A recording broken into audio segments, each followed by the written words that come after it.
The root of the word Yerushalayim is derived from two words that seem to depict the essence of the history of the city and the significance of the Jewish people. The word Yeru means foundation, and Shalayim comes from the word Shalim, which means full or peace. Throughout history, Yerushalayim has existed as a central foundation for the Jewish people, a place people turn to in the darkest of times, seeking the light that Yerushalayim Shel Zahav radiates. The first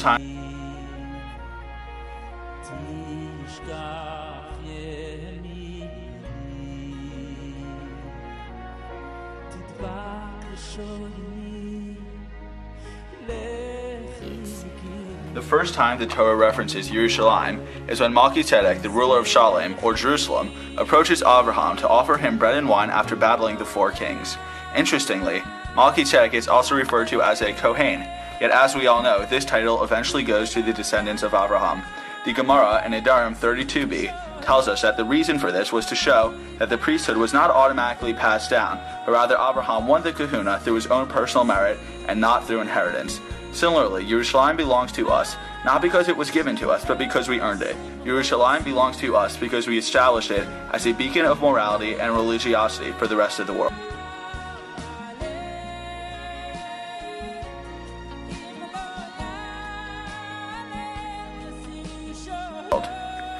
Later on in Bereshit, Yerushalayim is mentioned again as Chazal notes that the site of Akedat Yitzchak, Har HaMoriah, is actually the Temple Mount in Yerushalayim. The Torah here uses the word Nisa to mean tested, and the Midrash extrapolates from this word Nis, which means a banner that flies high above a ship or army. Using this interpretation, Hashem did not test Abraham with the Akedah. Rather, he elevated him through trials and tribulations, giving him the opportunity to, like a banner, fly high above the rest of the nations. Abraham passed with flying colors, becoming the father of the Jewish people and a model to all mankind. Abraham exemplified the midah that we as Jewish people strive to attain, to be an or lagoyim, a beacon of light onto the nations.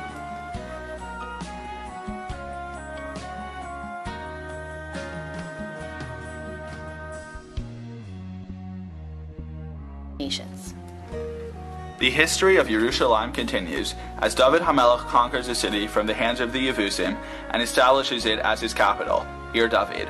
Appropriately, it is his son Shlomo, whose name derives from the word Shalom, who was allowed to build the Beit HaMikdash since it was he who attained peace from his enemies.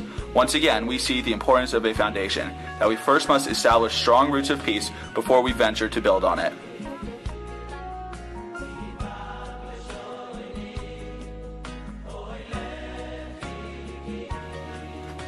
Unfortunately, soon cracks begin to form in the foundations as the Jewish people become immersed in sins, transgressing the big three: Avodah Zarah, Giloi Arayos, Shficha Damim.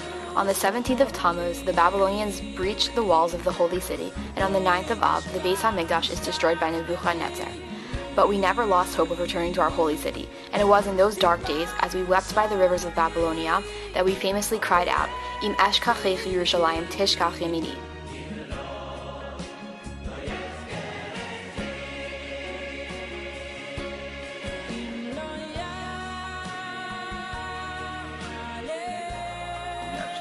If I forget thee, O Jerusalem, let my right hand fall lame.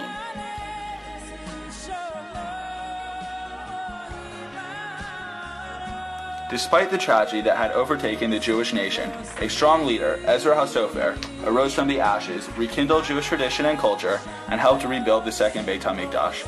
It was during this period that the story of Hanukkah takes place, a tale that climaxes with the rededication of the temple and another surge of Jewish faith. However, soon the Jewish people fail again as they become attached to sinat chinam, or baseless hatred. This attitude is the antithesis to the Jewish value of ve'ahavta l'reacha kamocha and leads to the destruction of the Second Temple.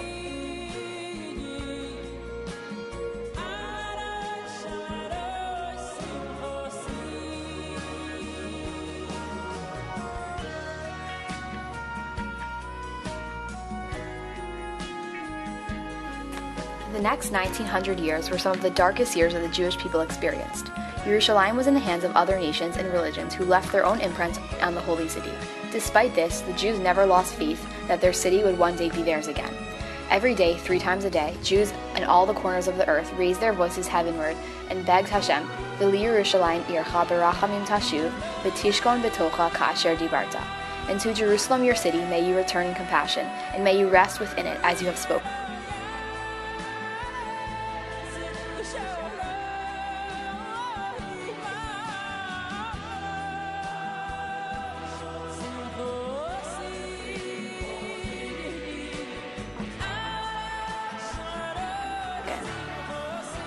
In the early 20th century, Jewish heroes such as Theodor Herzl, Eliezer ben Yehuda, and David ben Gurion began to lay newer and stronger foundation for a Jewish state. Their efforts culminated in 1947 as the UN passed a vote for the re-establishment of a Jewish homeland.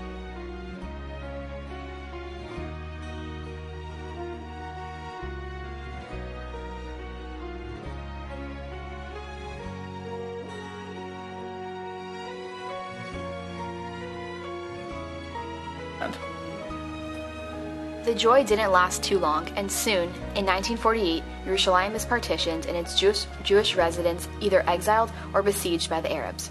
For many months, basic supplies such as food are not allowed within the walls of the city, and its Jewish inhabitants become desperate. Courageously, many brave Chayalim would risk their lives to save this holy city by driving convoys of supplies through the Judean hills, despite mortar and sniper fire from Arab fighters on the high grounds. The heavy losses sustained by the Irgun are evident today through the wreckage that lines in the highways into the city as a remembrance to their sacrifice.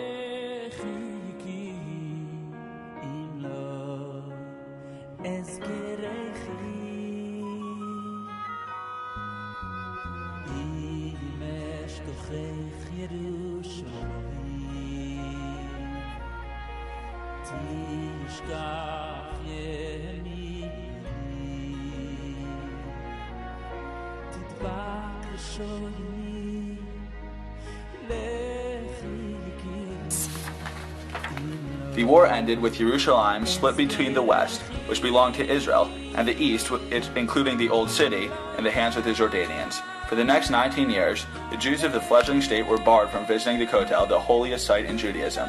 Then, in 1967, during the 6 Days War, an operation took place to reunify Yerushalayim, and for the first time in 2,000 years, the city was ours. Stone by painstaking stone, we rebuilt what we had lost, including the Chorva, a building emblematic of the story of Yerushalayim. Although it had been destroyed in 1948, its iconic arch stood as a symbol of hope for the future, and it has been rebuilt from its foundations and is once again a home of prayer.